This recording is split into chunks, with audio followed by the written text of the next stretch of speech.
En marzo de 1968, soldados estadounidenses en el terreno ejecutaron a varios cientos de aldeanos. De 1965 a 1973, Estados Unidos libró una guerra agotadora contra las fuerzas comunistas del norte de Vietnam. El conflicto fue una brutal guerra de guerrillas donde jóvenes soldados estadounidenses fueron enviados lejos de casa para luchar contra un enemigo que combatía de una manera que el ejército de Estados Unidos nunca había visto antes. La guerra de Vietnam sigue siendo controvertida hasta el día de hoy. Algunos argumentan que fue una defensa justificada del sur de Vietnam contra la agresión comunista del norte, mientras que otros sostienen que fue una guerra injustificada de imperialismo estadounidense impulsada por la histeria anticomunista de la Guerra Fría. Lo que todos pueden acordar es que la guerra resultó en la muerte de millones de personas, una gran parte de ellas civiles, asesinados por los Estados Unidos. De todas las muertes de civiles causadas por Estados Unidos, ninguna fue más infame que los eventos desgarradores de la masacre de My Lai el 16 de marzo de 1968, que cobró la vida de 504 civiles inocentes, incluyendo mujeres y niños. Para 1968, la guerra de Vietnam estaba yendo mal para los estadounidenses.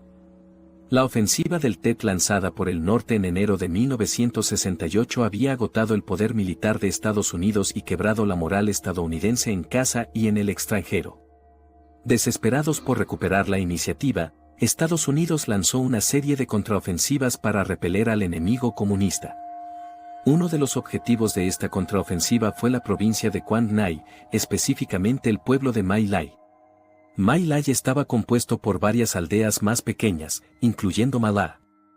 Para simplificar, usaremos el nombre más famoso de toda la aldea, Ma La. My Lai, apodado Pinkville por los estadounidenses debido a sus simpatías comunistas, se creía que era un punto caliente para el Viet Cong. La inteligencia estadounidense afirmaba que el VC estaba activo en el área y que la aldea era esencialmente un puesto avanzado comunista. En marzo de 1968, se formó el Task Force Parker para lidiar con Ma La. El grupo de trabajo estaba compuesto por soldados de dos compañías, la Compañía C del 1er Batallón, 20º Regimiento de Infantería, y la Compañía B del 3er Regimiento de Infantería, 11ª Brigada, 23ª División de Infantería. Por simplicidad, los llamaremos Compañía B y Compañía C. También había una Compañía A, pero su papel en los eventos fue relativamente mínimo. La Compañía C estaba comandada por el capitán Ones Medina, con su segundo al mando siendo el teniente William Calley. La Compañía C había llegado a Vietnam en diciembre de 1967 y, a pesar de no haber visto combate directo, había perdido a 28 hombres debido a trampas y minas terrestres para marzo de 1968. El 15 de marzo, la compañía se realizó un memorial para un sargento muy querido que había sido asesinado el día anterior. Los soldados estaban enojados, frustrados y deseaban venganza, y pronto intentarían obtenerla. Esa noche, se informó al Task Force Parker que atacarían Ma La a la mañana siguiente. La compañía se entraría en el pueblo propiamente dicho mientras que la compañía B aseguraría otra aldea cercana. La compañía vigilaría a los posibles VC que intentaran huir fuera del pueblo. El capitán Medina le dijo a la compañía C que esperaban una fuerte resistencia comunista que los dejaría en desventaja numérica 2-1. Medina también les informó a sus hombres que la población civil se iría al mercado a las 7 de la mañana al día siguiente, y por lo tanto, cualquiera que permaneciera debía ser considerado enemigo. No hay una imagen clara de lo que ocurrió en la reunión informativa. Algunos soldados afirman que Medina fue preguntado qué hacer si encontraban mujeres y niños. Supuestamente, sus órdenes eran matar a cualquier combatiente o presunto combatiente que encontraran. Un soldado afirmó que Medina les dijo que todos eran VC. Ahora vayan y atrápenlos. Otro afirmó que Medina les dijo que su enemigo era cualquiera que estuviera corriendo de ellos, escondiéndose de ellos o pareciera ser el enemigo. Si un hombre estaba corriendo, disparen contra él. A veces, incluso si una mujer con un rifle estaba corriendo, disparen contra ella. Por escalofriante que esto pueda sonar, no era inusual. Muchos soldados y observadores notaron la actitud casual hacia la violencia contra los civiles. Entre los soldados estadounidenses, las cuentas de cuerpos eran lo más importante. En Vietnam, un mayor número de muertos significaba que una unidad de combate era más efectiva y más apreciada por el mando. Así que era común que los civiles fueran contados entre los muertos enemigos. Por lo tanto, era común que los civiles fueran contados entre los muertos enemigos. Independientemente de lo que se dijera realmente, los soldados entendían lo que se quería decir. El Rifleman Bernardo Simpson, recordando la sesión informativa años después, sabía lo que se les estaba ordenando hacer. Se nos dijo que no dejáramos nada en pie. Hicimos lo que se nos dijo, sin importar si eran civiles.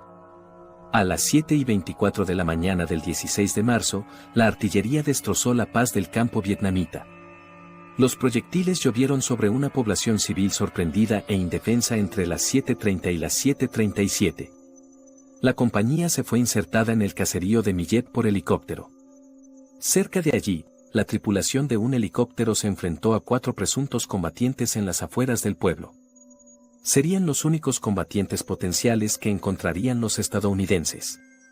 Durante todo el día, los servicios de inteligencia habían fallado. No solo no había combatiente, sino que solo se recuperó un arma en todo el pueblo. Pero los civiles tampoco habían ido al mercado.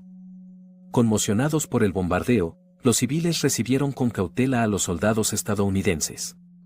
Los estadounidenses los acorralaron y reunieron a los civiles en espacios comunes alrededor del pueblo. Parece que los residentes no sospecharon que algo estuviera mal. Los relatos sobre lo que sucedió después varían.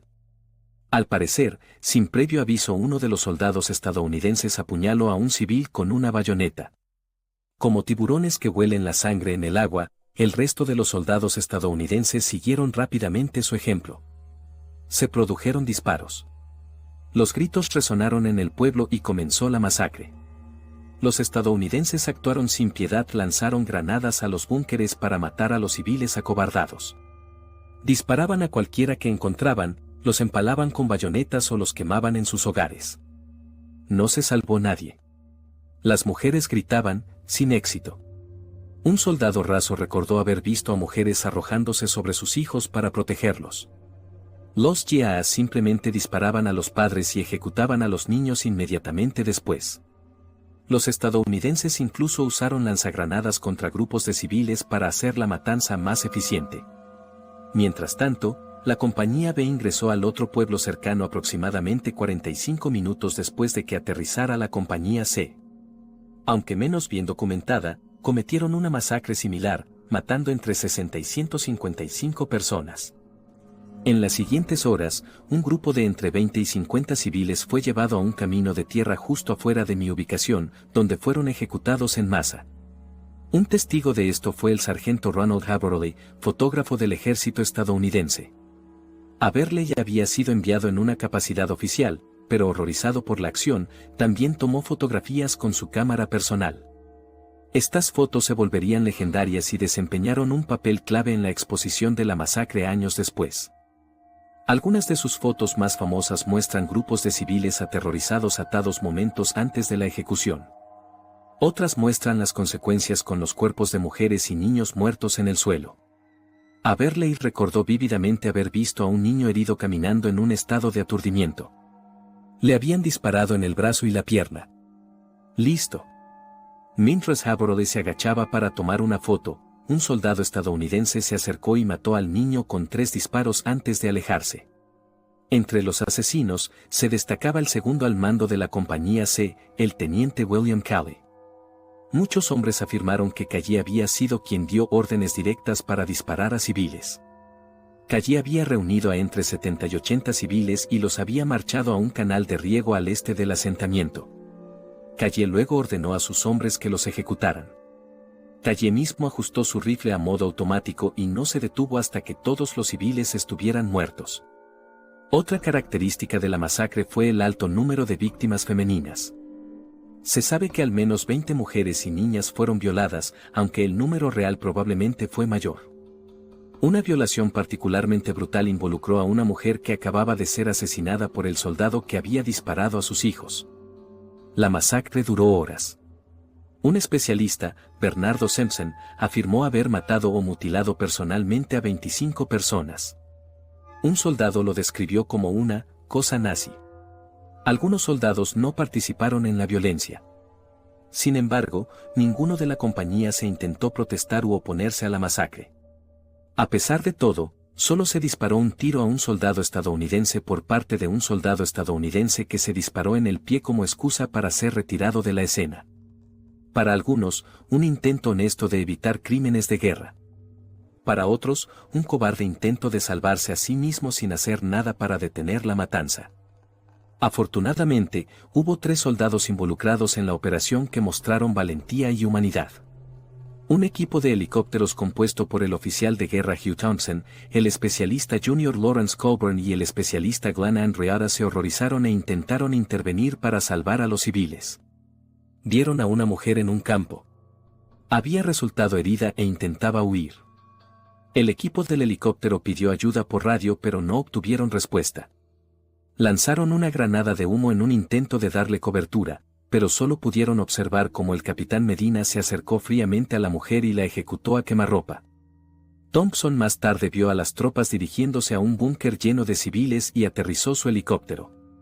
Entre el búnker y los soldados que lideraban las tropas estaba nada menos que el teniente Calley. Thompson lo instó a ayudar a los civiles a escapar, pero Calley solo le dijo que sería mejor matarlos. Dándose cuenta de la situación, Thompson tomó las cosas en sus propias manos. Él y su equipo comenzaron a evacuar a los civiles ellos mismos. Al artillero del helicóptero, el especialista Colburn, se le dio una simple orden. Si alguno de los estadounidenses intentaba detener la evacuación, le disparara. Ninguno lo hizo.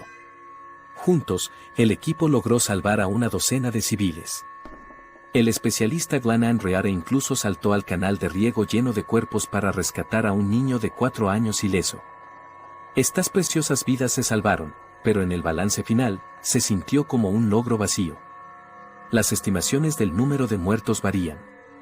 El gobierno vietnamita reporta 504 víctimas. Los estadounidenses afirman que fueron 347. La gran mayoría eran mujeres y niños.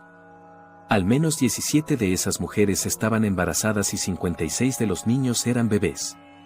En cuanto a los hombres, casi la mitad tenía más de 60 años y el resto eran en su mayoría demasiado viejos o enfermos para haber sido una amenaza. Solo 4 presuntos soldados del VC habían sido asesinados y estaban fuera de la aldea cuando Thompson y su equipo regresaron a la base. Inmediatamente informaron a sus superiores sobre los eventos. «Es un asesinato masivo allá afuera», dijo Thompson a su capitán. «Los están reuniendo y los están ardeando en zanjas y luego simplemente les están disparando». Los informes subieron por la cadena de mando, llegando finalmente al coronel Orrin Henderson. Henderson entrevistó a Thompson poco después, sin embargo, cualquier esperanza de que se hiciera justicia se desvaneció. El informe oficial de la Task Force Parker afirmó que habían matado a 128 VC. No se hizo ninguna mención de víctimas civiles. En última instancia, el comando optó por creer la línea oficial. Henderson, a pesar de entrevistar a Thompson, recomendó al capitán Medina para un ascenso. Menos de 2 semanas después de la masacre, el general William Westmoreland, jefe de MAC, envió un mensaje de felicitación a la compañía C, y los periódicos militares informaron con orgullo sobre la supuesta victoria de la compañía sobre una aldea de soldados del VC. Sin embargo, no todos creyeron la historia. Una investigación inicial realizada por el ejército concluyó que 20 civiles habían sido asesinados inadvertidamente por el bombardeo de artillería de apertura. Mientras tanto, la verdad no era un secreto para los soldados de la compañía C, quienes se jactaban de cómo habían ejecutado a cientos de civiles. Una persona que se enteró de esto fue el especialista Ron Ridenour. Algunos días después, Ridenour estaba volando sobre Millet y vio las zanjas aún llenas de los cuerpos de los civiles. A pesar de todo, pasaron meses antes de que se hiciera algo. A fines de 1968, Tom Glenn escribió una carta a las autoridades militares describiendo una epidemia de violencia contra civiles en Vietnam. Aunque no se mencionó Millet, se dio a entender que formaba parte de un patrón más amplio de violencia estadounidense hacia los civiles. El ejército asignó a Colin Powell para investigar las afirmaciones a fines de 1968, pero rápidamente concluyó que las acusaciones eran exageradas.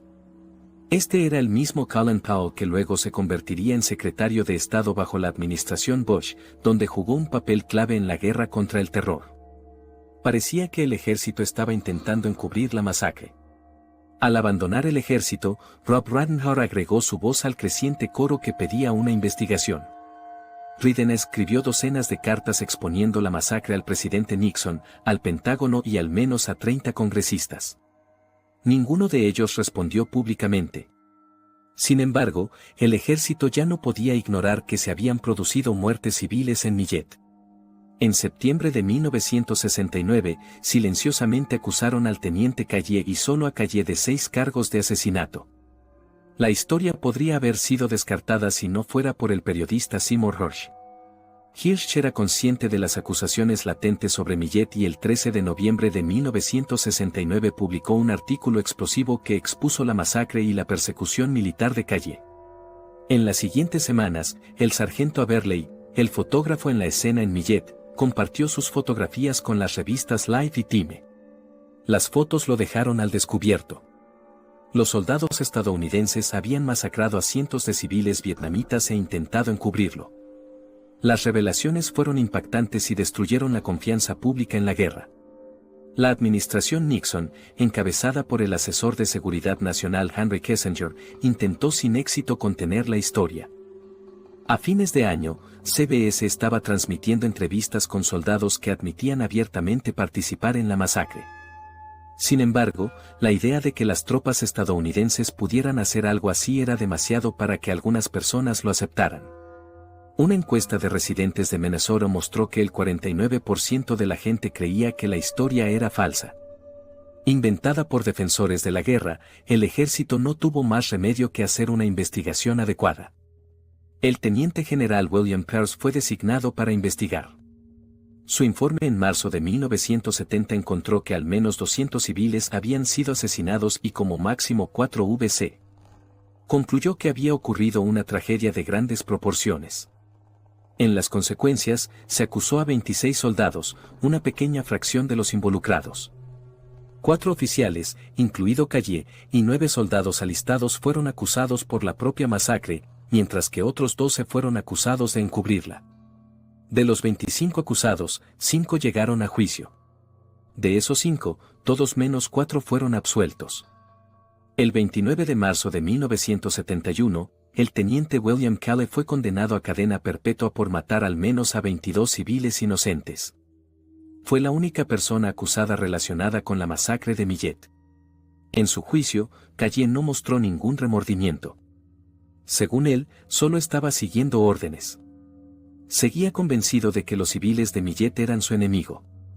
Cuando se trataba de mí y ese enemigo, tenía que valorar las vidas de mis tropas y siento que ese es el único crimen que he cometido. Las reacciones a la sentencia fueron mixtas. Muchos todavía creían que las acusaciones eran falsas. Otros sintieron que todo estaba justificado. Una encuesta de Gallup encontró que el 79% de la gente desaprobaba la cadena perpetua de Calle y un número considerable de personas argumentó que no debería haber sido acusado en absoluto. Casi inmediatamente, el presidente Nixon intervino y cambió la sentencia de Calle a arresto domiciliario. En 1974, Calle recibió un perdón total tras haber cumplido solo 3 años y medio de su condena a cadena perpetua. Mientras tanto, las acciones heroicas de Thompson, Colburn y Andriota fueron ignoradas durante años. El ejército inicialmente otorgó a Thompson la Cruz de Vuelo Distinguida por rescatar a civiles de una zona de combate, mientras que los otros 2 miembros recibieron la Estrella de Bronce. La recomendación de Thompson falseó los eventos en un intento de encubrir la masacre, lo que disgustó tanto a Thompson que la arrojó. Andriota fue asesinado en acción más tarde ese año y nunca vio justicia por los eventos en My Lai. En 1998, 30 años después de la masacre, Thompson y Colburn recibieron la Medalla al Soldado, el honor más alto otorgado por el ejército por acciones no relacionadas con combate, y Andriota la recibió póstumamente. Incluso visitaron My Lai y se encontraron con algunas de las personas que salvaron. Sin embargo, las cicatrices de ese día permanecieron con ellos y Thompson experimentó un PTSD severo por el resto de su vida. My Lai fue un punto de inflexión en la guerra de Vietnam. Mostró al mundo que Estados Unidos era capaz de cometer atrocidades tanto como el enemigo contra el que afirmaban estar luchando. También planteó preguntas sobre las actitudes más amplias de la guerra. Soldados salieron a declarar que Mala estaba completamente en línea con lo que habían visto en Vietnam, con un sargento afirmando que hubo una masacre similar cada mes durante más de un año. Lo que sabemos sobre Mala es suficientemente horrible, pero la pregunta más inquietante sigue siendo, ¿qué más ocurrió que nunca escuchamos?